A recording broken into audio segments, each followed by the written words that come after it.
دوستو آج سے 100 سال بعد جب ہم لوگ اس دنیا میں موجود نہیں ہوں گے، تب کا مورخ، تب کا ہسٹورین، تب کا تاریخ دان ملک پاکستان کے حوالے سے یہ لکھے گا کہ ملک پاکستان میں ایسی قوم بستی تھی جس کے اندر قوم لوط، قوم سمود اور قوم عاد کی تمام برائیاں مجموعی طور پر موجود تھی۔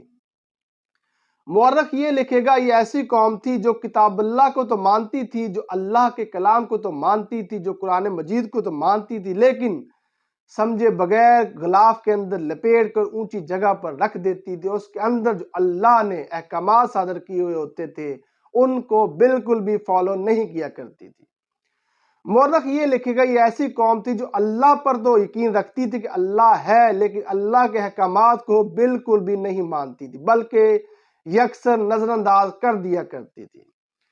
مورخ لکھے گا یہ ایسی قوم تھی جس کو تعلیم اس لیے نہیں دی جاتی تھی کہ یہ جو قوم بطور قوم بن سکے، یا قوم کے اندر تخلیقی صلاحیتیں بیدار ہوں، یا قوم کے جو لوگ ہیں وہ سائنسدان بن جائیں یا معاشی فیلڈ کے اندر ایکسپرٹ ہو جائیں، بلکہ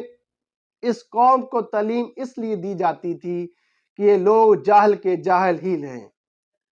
مورخ یہ لکھے گا یہ ایسی قوم تھی جس کے اندر انصاف بالکل ناپید ہو چکا ہوا ہوتا تھا۔ غریبوں کے لیے انصاف کا پیمانہ اور ہوتا تھا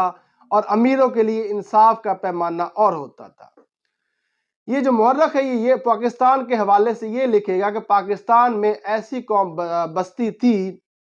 جس کے مذہبی پیشوا خود تو ایلیٹ کلاس والی زندگی بسر کر رہے ہوتے تھے، خود تو پرآسائش والی زندگی بسر کر رہے ہوتے تھے، لیکن قوم کے نچلے طبقے کو غربت اور افلاس کے فائدے بتا کر انہیں جنت کے ٹکٹ بانٹ رہے ہوتے تھے۔ مورخ یہ لکھے گا یہ ایسی قوم تھی جس کے سرکاری افسران کام نہ کرنے کی تنخواہ لیتے تھے اور کام کرنے کی رشوت اور پیسے لیا کرتے تھے۔ مورخ یہ لکھے گا یہ ایسی قوم تھی جو ویسٹرن کنٹریز کو تو نفرت کی نگاہ سے دیکھتی تھی، لیکن ان کی دلی خواہش ہوتی تھی کہ وہ ویسٹرن کنٹریز کے اندر جا کر اپنے آپ کو آباد کر لیں۔ مورخ یہ لکھے گا یہ ایسی قوم تھی جو کہ فقط لمبی لمبی دعائیں کیا کرتی تھی، جو کہ فقط لمبی لمبی بد دعائیں دیا کرتی تھی، لیکن عملی طور پر یہ قوم بالکل زیرو تھی۔ مورخ یہ لکھے گا یہ ایسی قوم تھی جس کے سیاستدان نہایت نااہل، جس کے سیاستدان نہایت ہی کرپٹ، جس کے سیاستدان نہایت ہی چول قسم کے لوگ ہوتے تھے، اور انہی چول سیاستدانوں کی وجہ سے جو اس قوم کے لوگ تھے اپنے آپ سے، اپنے دوستوں سے، اپنی فیملی سے اور دوسرے لوگوں سے لڑائی جھگڑا کیا کرتے تھے۔ مورخ لکھے گا یہ ایسی قوم تھی جس کے ظاہری حکمران تو اور ہوا کرتے تھے، لیکن پیچھے سے کنٹرول کرنے والے لوگ اور ہوا کرتے تھے۔